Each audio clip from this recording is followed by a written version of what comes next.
Welcome, welcome, welcome to My Black Job, the podcast.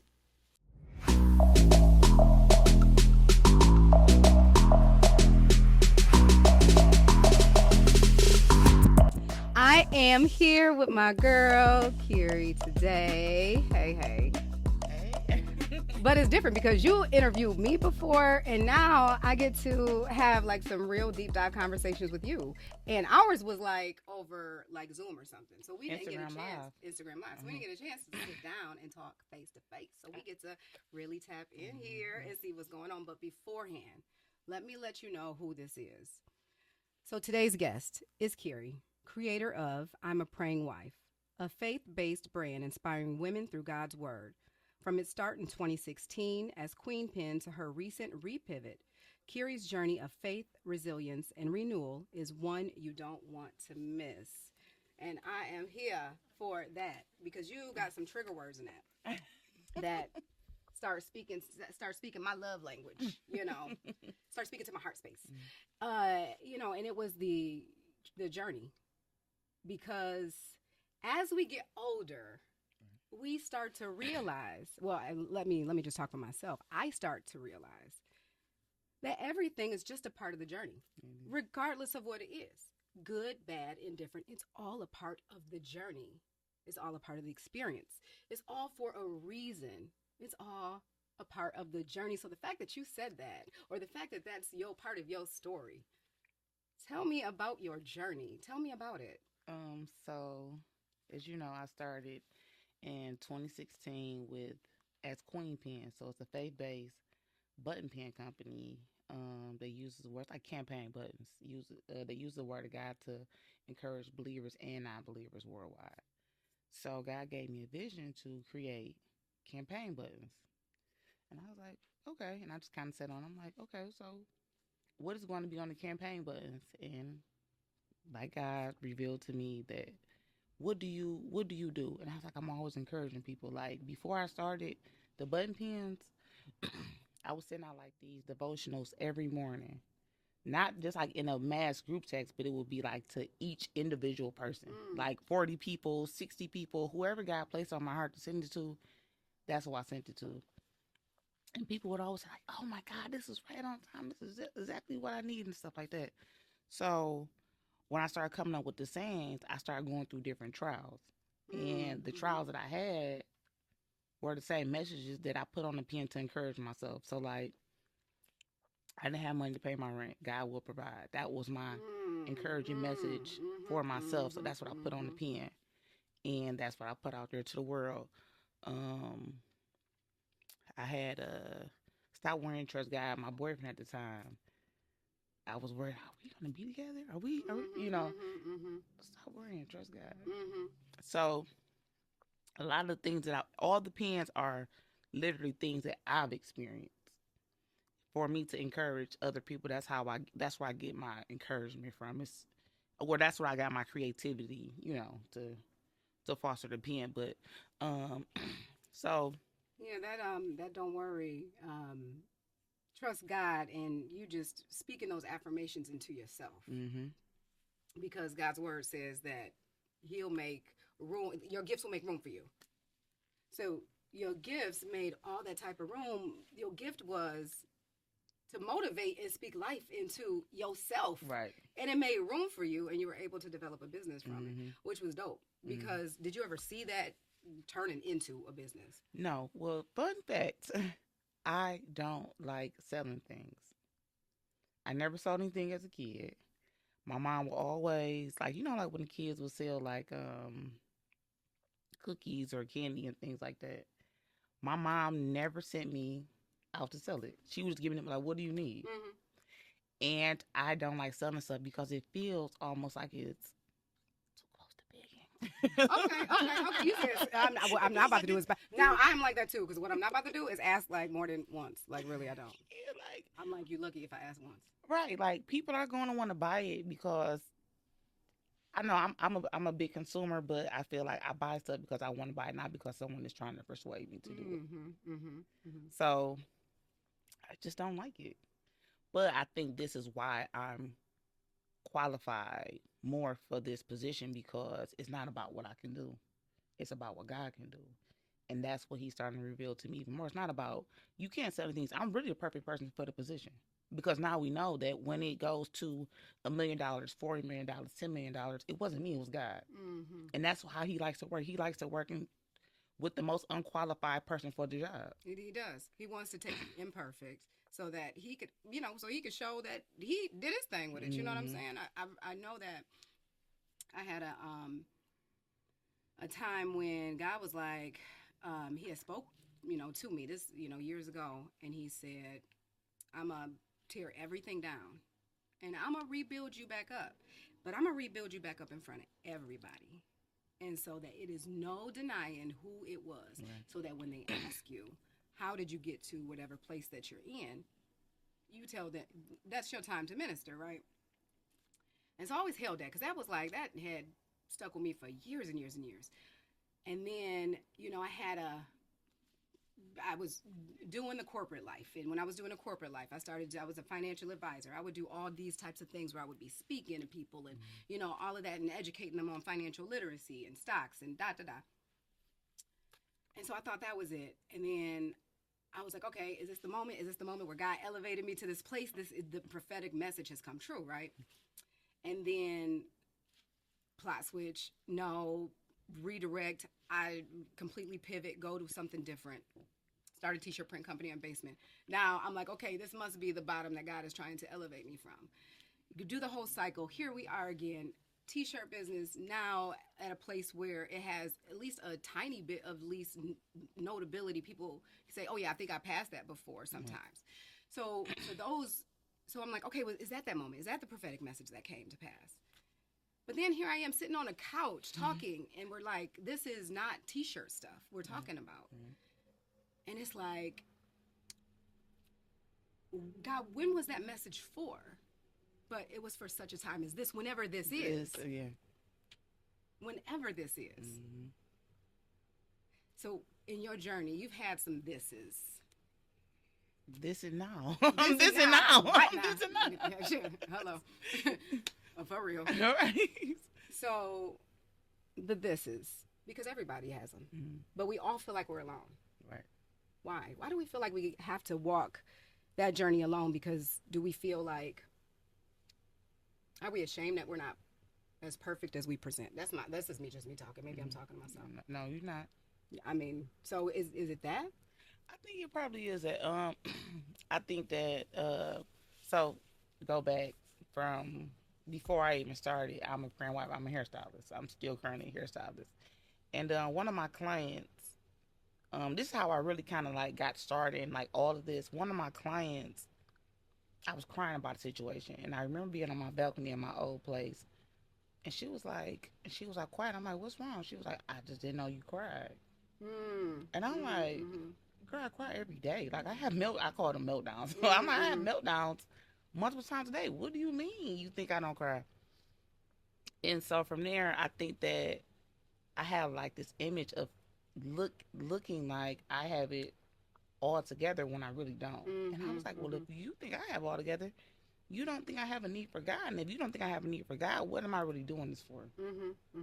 And so I started sharing more like on social media, like trying to be a little bit more transparent about like not telling all the tea, but just like, hey, I have bad days too. Like don't look at me and feel as though I have it all together.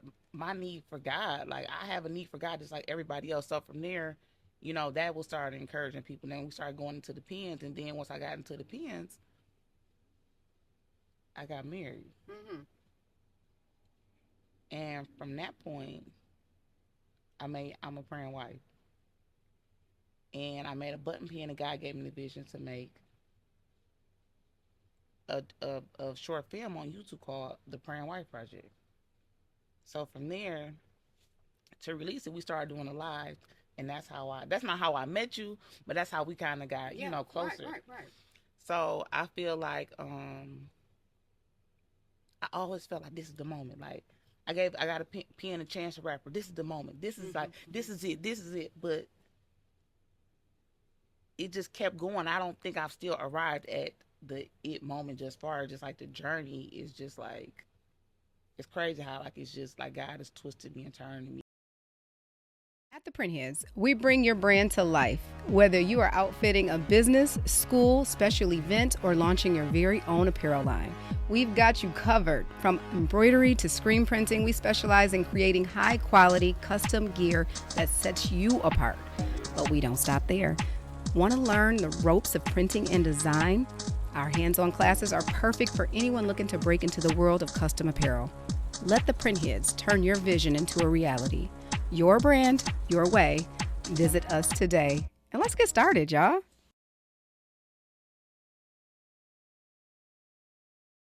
Even to be right here, right now, just to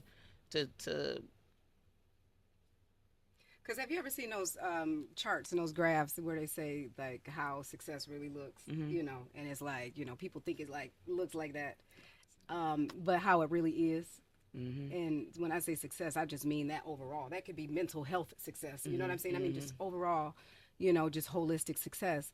But how does that look? That has to look like up, down, jagged, up, has to do all of those things, because it's like without the highs and lows, how did you learn? How did you mature? How did we grow?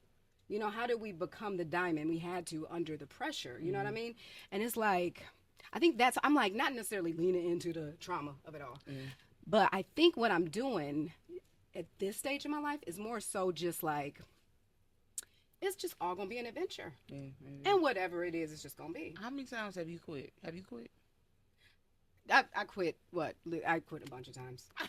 I quit. Well, I did. I quit and then was fussing, but still turned around and was still working anyway. But I did. I quit in terms of, I didn't quit for a while. Let me say that. I didn't quit for a while because I kept going. I mean, even if you quit for 5 seconds. I kept resisting the quit, right?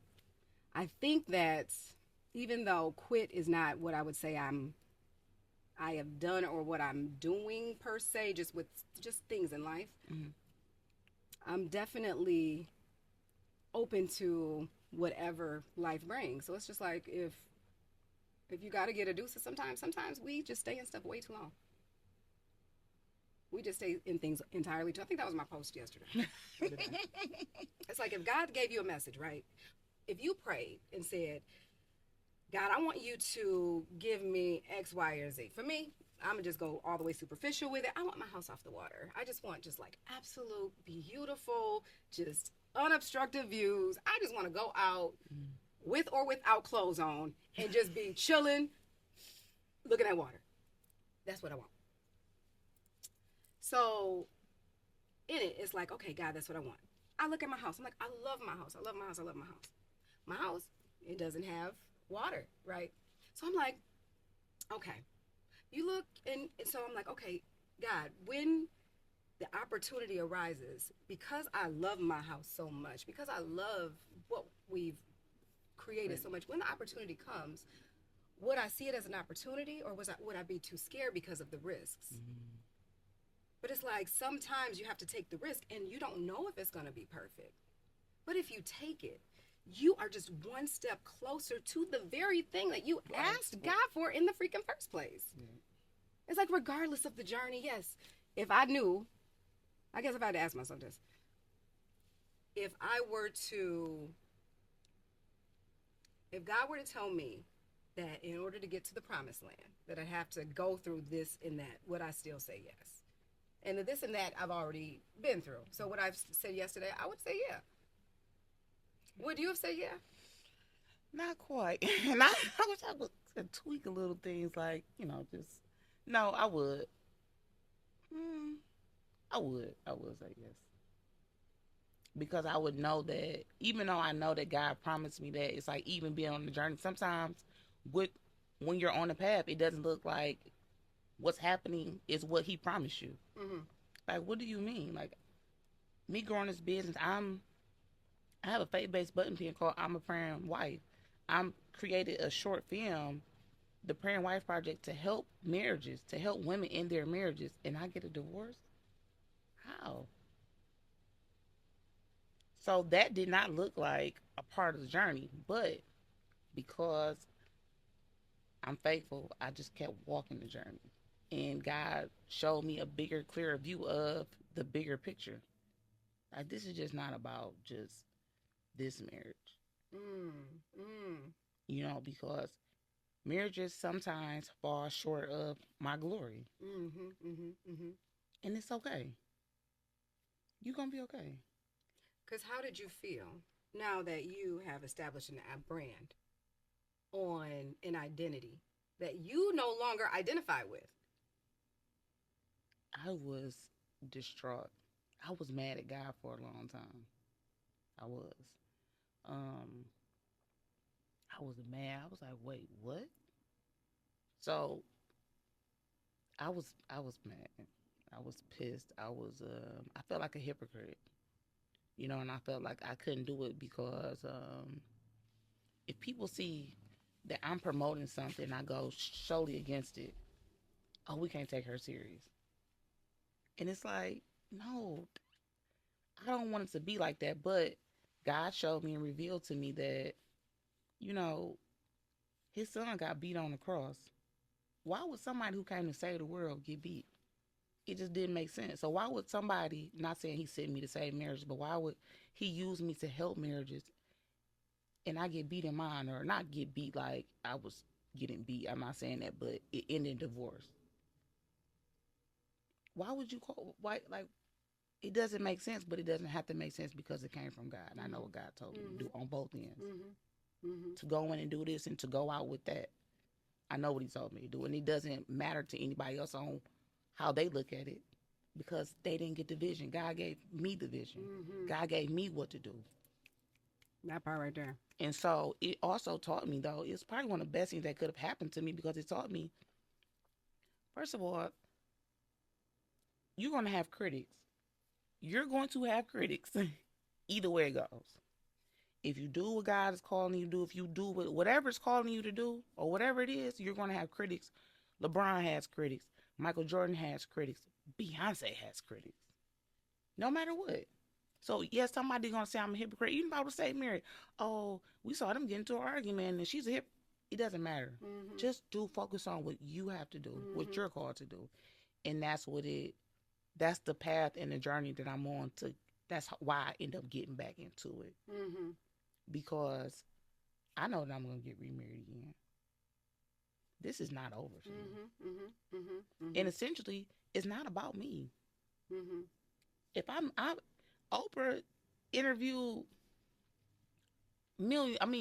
thousands of people. She wasn't the owner. She wasn't,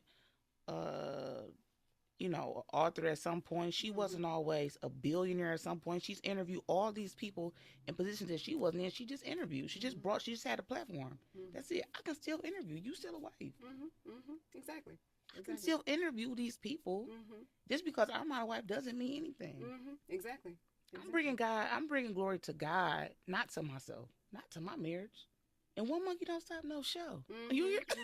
One monkey doesn't stop a show. So that right there, that's so freeing, because how many people are out here that are afraid to just live that truth, whatever that truth is, whatever you were told to do, do it, regardless of how your life looks, regardless of if it aligns. Speak it as though it was, and watch it just come. And that's exactly what you're doing. I mean, you are pouring into, other women, because first off, like you said, you were doing it from your own space because Right. you were in there. So you were that was your truth. Right. When it no longer became your truth, you still stood right there as your sister's keeper. Right. And like, I'm still gonna pray for you, even though it it may appear as if I don't have, but trust and believe is on the way. Because even still, if I'm saying I'm a praying wife, I'm still a praying wife, which means that still has to come to pass. If I ain't married yet, then it still gotta come. It still has to come. I know my king is coming. For the kings at y'all. I Listen, know if this video This go camera only all got- the way viral and they blowing up the inboxes, talk about the praying wife lady. Let me get the praying wife lady. my king is on his way, okay? And With the bouncy curls. okay. 'Cause I'm loving the bouncy curls. Like, I swear I just want to have some bounce. But even like how things all transpired, just even me getting a divorce, 2023, I got a divorce, and in 10 weeks, my whole life changed drastically. I got a hysterectomy. And then a few weeks after that, I got a divorce. And then a few weeks after that, I moved out of my place. And then 2 weeks after that, I moved into my new place. This was all within 10 weeks. Mm-hmm. I couldn't even think. Mm-hmm. Now I'm divorced. My daughter was 19 at the time. So this is my first time ever being by myself in my whole life. Yeah. I'm like, what do I even do? Mm-hmm. Mm-hmm. So I'm saying it's much bigger than just I'm a praying wife. It's about my platform is to help women. Mm-hmm. Mm-hmm. And the only way that some of the stuff that I know, or majority of the stuff that I know, is through experience. So whether it's my experiences or things that people share with me, sitting in my salon chair, or other girlfriends that I have that they share with me, it's all through experience. And this is how I know what to talk about. Or, you know what I'm saying? Because God is placing these things on my heart. Like, wow, you going through this? I need to talk about this. Mm-hmm. I know I'm not going through this alone. Not at all. So many women are struggling with being alone. Now I can talk to them about that. No, sis, be by yourself. Mm-hmm. Or you just live and they see how you live. Yeah. And even if they don't say anything, they get inspired by the fact that every single day you still get up. You still show up. You still, even though, because you being transparent, even though you shared the stuff that you're going through, it's like, I still ain't got to walk outside and I ain't got to be looking like that now. Like, I mean, I don't have to look like I'm going through it. Right. You know, and so when you start to show up like that, then they start to see the light, the inner light, which is attractive because right now everything is so freaking dark. So this is crazy. Yesterday, I brushed my teeth with peroxide and I took the top off of it and I'm like, I gotta hurry and put it back on there because, you know, when you take the peroxide can only live in darkness. Once you shed light to it, it goes away. And I started thinking about that's just how it is with our insecurities and our fears. As soon as we put light on it, it's gone. As soon as I posted that I was divorced, all the shame and embarrassment, I mean, I was not ashamed and embarrassed prior to me posting it, but it really left. I shed light on it. It's only because it's in darkness that it's eating at me. Once I put light on it, who cares? Yeah, who cares? It's because we are living in darkness. Once we live in the light and what God says for us, God's light, all that other stuff doesn't even matter anymore. It loses its power. It's like peroxide. Once it's in the light too long, it loses power. It doesn't even work anymore. That's good. And this is just how God speaks to me, like in the most smallest, type of way. But yeah, I don't have any shame or embarrassment for what. So now, do you mind me asking how old you are? Girl, I'm 42. You older or younger? Oh, I was about to crack a joke. So I'm like, I don't know if I can say this, but so I have a grandson. The world. I have a grandson, and my grandson, I'm like one of those grandmothers that's always talking about my grandson. So when he was first born, I would like pick up my phone and show people like, this is my grandson. Everybody, this is my grandson. So I remember being at the airport. And showing like all these white women like, this is my grandson. And they're like, oh my God, how old are you? And I was like, yeah, I'm 50. I made up an age, right? And he was like, oh my God. And I'm like, right. I'm like, cause black doesn't crack. And so they like, right. That's what they just started laughing. So that's like my running joke when people tell me my age, like, oh, how old do I look? But I'm 36. Oh, okay, 36? Yes, I'm 36. Well, black don't crack no. Yeah, I'm 36. I just started really young. So at 36, having to figure out life. This is because I feel like I'm trying to figure out life myself. And I feel like, number one, I'm all in my head. Number one, I got to get out my head because everybody else is trying to figure out life. And at the end of the day, it don't even matter, like you just said. But then you see how people are. People, they will, when people are moving in a different way that's unfamiliar, they try to tear it down, even if they don't even realize that they're trying to tear it down. They try to get you back to what their comfort level is because people don't like change. So it's like, okay, if you are moving in one direction, people try to move you back in this direction. So getting into a place where you are having to really legitimately get out here as a, what, like I call it, a like a baby again. That a baby that doesn't know how to walk yet and is trying to walk, so it's falling. And it's just like, everybody, they have grace for babies. They're all, the baby's so cute. It's all good. It's an adult. They get out there and they're trying to find their footing and they fall. We condemn. Why don't we pick up? Why don't we uplift? Because we are all just going through these different cycles. Yeah. And the cycles might look different at some point in time. In fact, they do always look different. It's like a whole reset. You go through one period of time. You start out great. You go ahead and go through the progression. It works out fine because it always gets better. It always works out okay. And then you start the whole cycle somewhere else all over again. Mm-hmm. So why do we as people condemn? I don't know that part. But have you felt like you've had some wobble trying to get back out here in life and trying to figure out how to find your own personal footing as an individual, not as a wife, not as a mom, not as a grandma, really, because now you are able to be alone. Wow, yeah, that's, yeah, we gonna need 3 more days on it. Y'all got more, got some more time back there. So I guess I got divorced in 2023. I moved to my place in August. I have never lived by myself. I got pregnant with my daughter when I was 14. So from 14 up until now, I had never been alone. I've always been worrying about somebody else. So I don't even know how that feels to just worry about myself. I never was lonely because I just don't get, I don't get lonely and I'm not bored. Like, I always have something to do. I can have 10,000 things to do. I'll still lay there, but I just don't get bored. Like, I just don't get bored. But being by myself, I had to learn who I was all over again. I went through so many different changes of just seeing like, okay, God, why haven't I done this yet? I thought that when I got a divorce, God was going to put me back in something else quick just to show.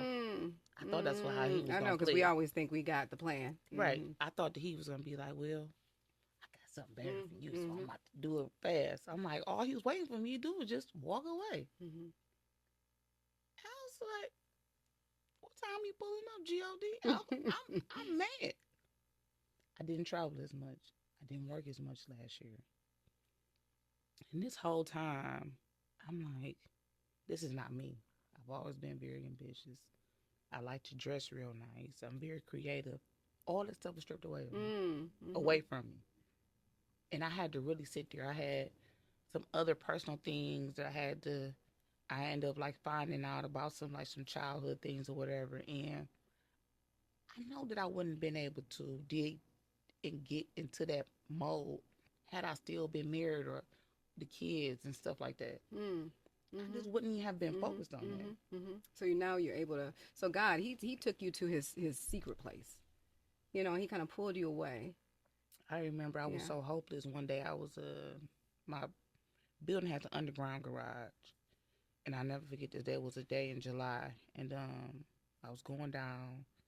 And I was thinking about Robin Williams, and it's just randomly. I'm like, Robin Williams did kill himself.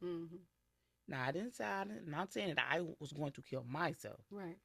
But the thought of not being here is how was that in my mind. And I knew then I had reached the complete rock bottom. This was a year later. This was in July, so I got divorced in July. So this is a whole new July. And I'm like, wow, I'm really here. I was so hopeless. Because of all the things, like, I usually can escape at my job. I just work. Just keep working. I keep working on projects. I keep doing this and doing that. All these things, I had to sit down with me. Me and God had to sit down together.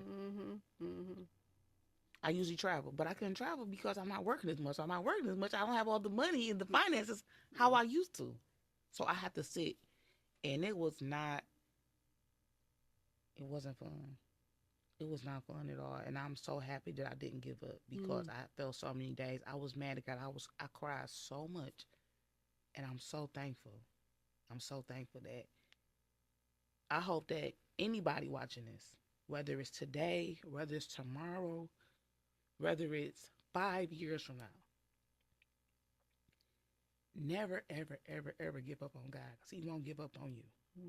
When I say I was down, I really was not necessarily like I say, not suicidal because I'm like I'm just too cold for this. I can't let that be my last thing. I done took my whole life.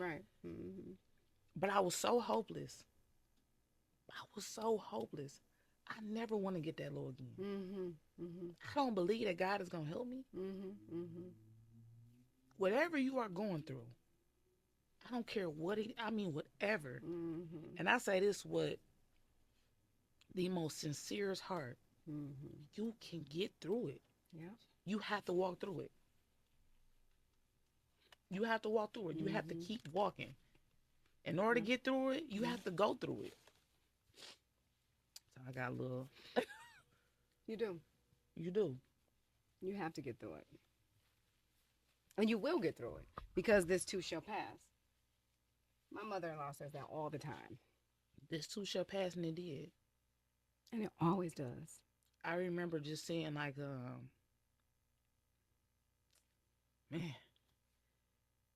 seeing like all of my friends, they were like, had like, and I'm talking to guys, don't get it twisted. I'm not trying to make it seem like I'm just this, I didn't have, but I did, Right.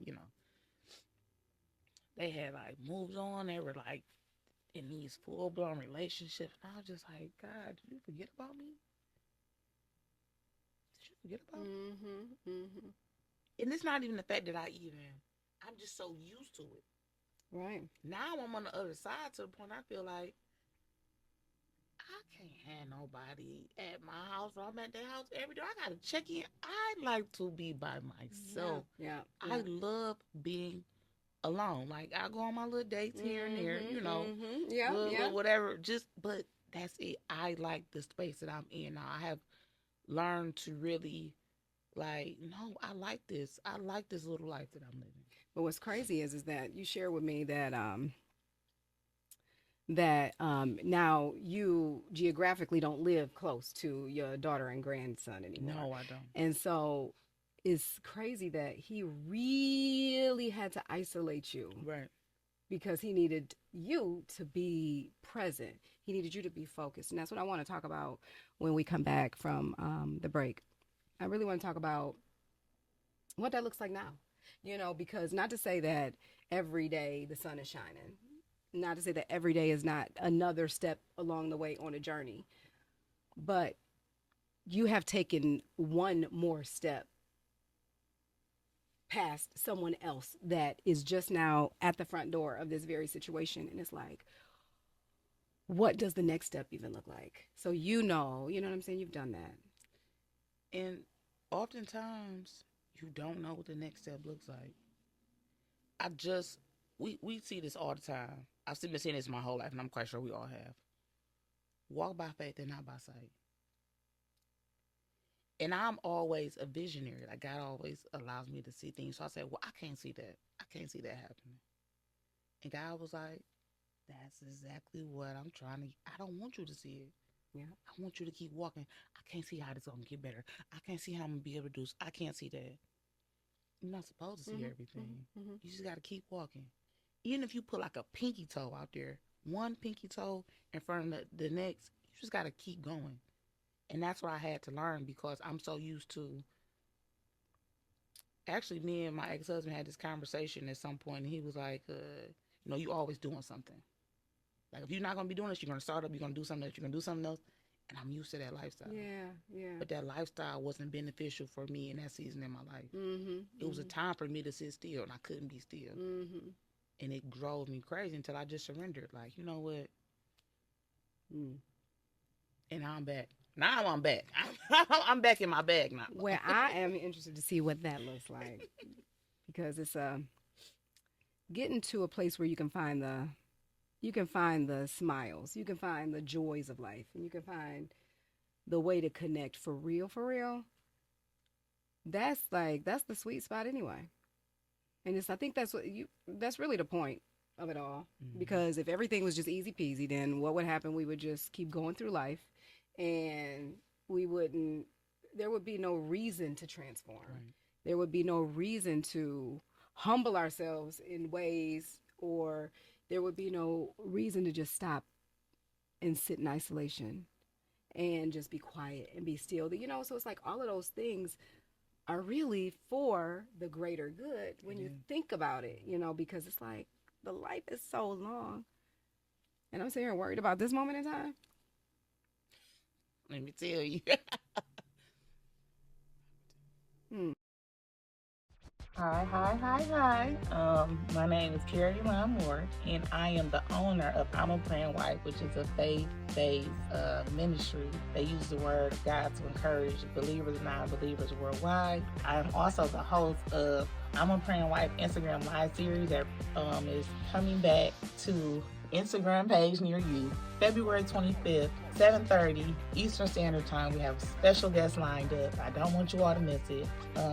I'm a Praying Hustler is also a part of the line that will be relaunching soon. Make sure you follow me on Instagram at Keerie Elon, KEERIE_Elon, ILON, to stay updated. And from there, I will be posting about other pages. And like I said, check me out. Also, watch the Praying Wife Project on YouTube. What was that word? The Praying Wife Project. And check it out. Follow me and then stay updated with what's to come for I'm a Praying Wife as we relaunch. Bye. So we had a chance to really kind of get into like how life has pivoted you from one space to a completely different space. And I'm just talking about, we didn't even really go into that, the career aspect of it all, because we really just focused on you. Because at the end of the day, all it is us. Yeah. And when we can live in that space, all the other stuff, that's when, seek me first and I'll add all the things, right? So, I mean, that's when that comes in. So all the things, we didn't even go into the things. We just talked about you seeking, you know what I'm saying? You get into a place of quiet space. And now that you're in the quiet space, you've had a chance to kind of like navigate the water a little bit. What does that look like? I mean, I have been in my own quiet space. And it's like God takes you and he hides you for a period of time, just long enough until he like, all right, it's time to pop out and show ninjas. And then when you pop out, now you pop out different, and you pop out unapologetic, and you pop out free. How have you popped out? So now, I'm getting back to starting my lives again. I started back at the end of last year. I did 4 episodes. Each season is 4 episodes. And I actually had no guests. Can we talk about just introduce that for a moment? Just because we didn't talk about, your platform or your show at all. Okay. So the Praying Wife Project is a film that I produced, filmed, and edited on YouTube, right? And what 98% of it, not majority of it. Only reason I'm putting much emphasis on how much I did is because I don't really like to do. I didn't think I was qualified to do it. Girl. So me saying that I did all the things, I don't like computers. I don't like technology. I don't shop online. And so I'm so against it. And so it's like for God to call me to do it, that's why I'm so gung-ho on saying that I produced it. I'm the one who filmed it. I'm the one who did these things just to show people that it's not about what you like to do or what you don't like to do. When God calls you to do it, again, you're going to do it. He'll choose the one that isn't qualified. Right. So from there, I started doing my Instagram live series as a rollout to promote the film, and they did so well that after it even premiered, I just kept it going. I had to do the first 4 episodes. The guests, stuff just happens. I did them by myself. And looking back, that was the best way that I could have done it. So now that I've been able to do the 4 episodes by myself, I feel like I showed God, but I am committed to this. I am going to carry out the task that you gave me. and I did them by myself, even though it was against my will. I didn't really want to, but that's the thing about it. You got to keep taking, put one foot in front of the other. And so from there, we're gonna be restarting back February 24th, I believe, whatever that Tuesday is that week, and then we're gonna it's it's coming back strong. So let me ask you this: is the content exclusive now to wives, or now is it open to? I'm a praying wife still. I still believe heavily in marriage, and I want, just because I'm divorced doesn't mean I want. I really want to help save somebody else's marriage, and it's no different from moms who like to drunk driving or gun violence and Mm-hmm. things like that. Like now, I feel like God is using me to help. You know, like, hey, this is what you should pray for. Hey, give him just whatever wisdom that I have, and bringing certain things to the forefront.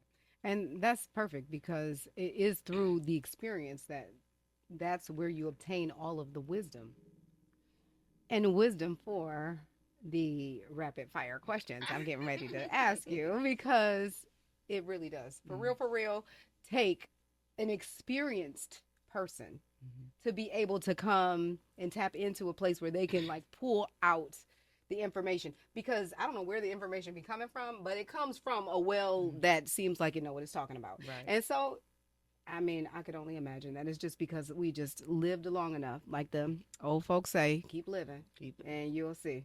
Mm-hmm. All right, so let's get to the rapid fire questions, which is new for us here on My Black Job, the podcast. We've never done the rapid fire questions before. And so the rapid fire questions are really meant to really spark just in a like really quick thinking, not necessarily planned out, thought out, rehearsed things that you may have already been, said 1,010,000 times. Mm-hmm. But it's the genuine thoughts, the pure thoughts. Sometimes it is the God thought because that's the first thing that comes to our mind. It's like we always say that, right? Right. I should have listened to my first mind. So, what is the first thing you pray about in the morning? Thanking God for another day. Self care. What do you do? Quiet. Sit quiet. Just quiet. Whatever is no. It's when I'm with nobody. One guilty pleasure.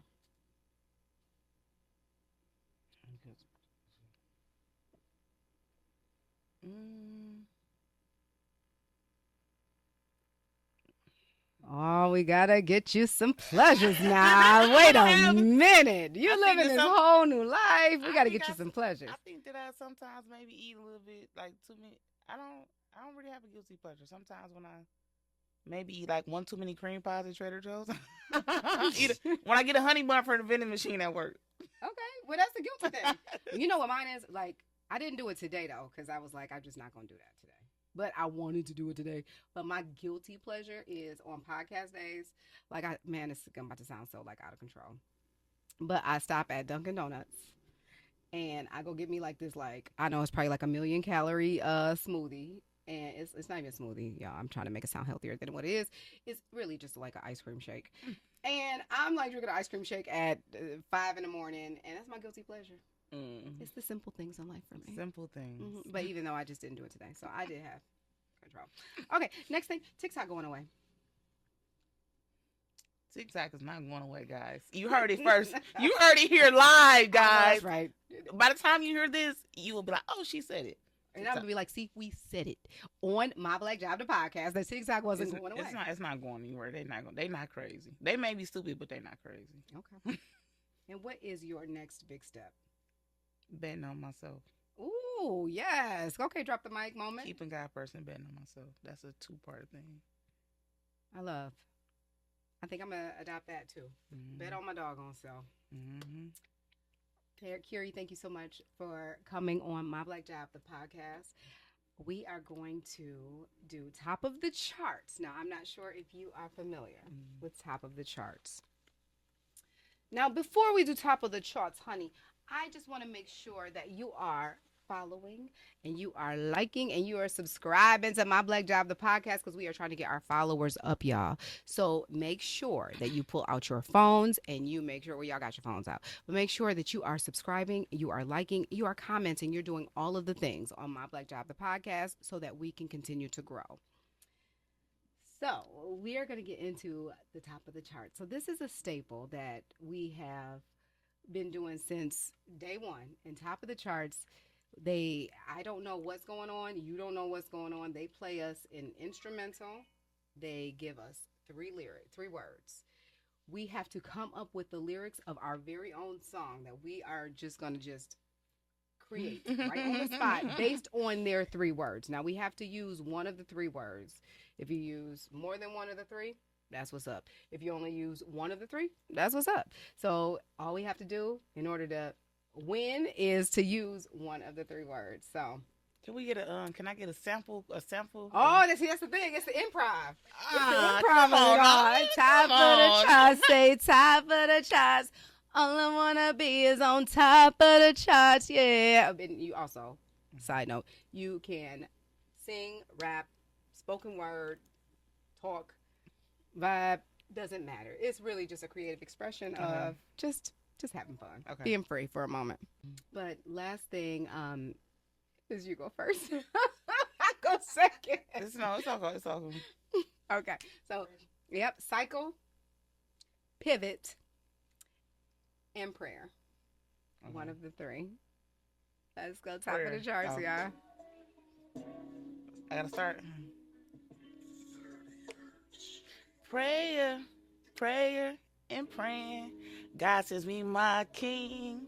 A big old juicy ring. Hey. I'm gon' sitting in that thing. Oh. G-Wagon teams. Hey. Bagging shopping sprees. Living billionaire dreams. Hey, for me. Pivot, we pivot. Anytime it don't work. Pivot, we pivot. We pivot. Anytime it don't work. Pivot, we pivot. We pivot. Anytime it don't work. Change that cycle. Girl, change that cycle, girl. Pivot, we pivot, we pivot. Anytime it don't work, pivot, we pivot, we pivot. Anytime it don't pivot, pivot. Hey, that's what we got today, y'all. Top of the charts, top of the charts. Hey, all we gonna be. Top of the charts. Oh. Top of 8. Oh. Top of the charts. Oh. Are we gonna be? Top of the charts. Top of the charts. Top of the charts. Top of the. Top of the charts. Top of the. Top of the charts. Are we gonna? Top of the charts. Are we gonna? Top of the charts. Top of the. Charts. Top of the. Charts. Are we gonna be as top of the charts? Yeah. Okay, we did a whole song for real. Wait, did I go freestyle? I didn't mean to do all that. I did not mean to do that. Voice cracking. I was like, I'm here for it. I'm committed. Wait, was that too much? No, that was great. That was good. Did I say too much? I went.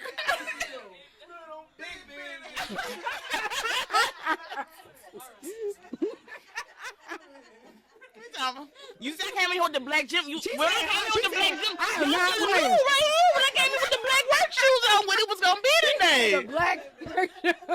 You know, you got the black force, the black Timbs, any black gym shoe. Period. It's big business going on. Y'all should have known when I came in with the all black. All I'm missing is my ski mask. All I'm missing is my poo shiesty. That's it. Oh, that was great. Thank you, y'all, for coming back again for Top of the Charts and My Black Job, the podcast. Y'all, we have some exciting things to announce. Please stay tuned. You are getting ready to witness history, y'all. Black excellence at its finest. I cannot wait to show y'all. See y'all next time. Bye.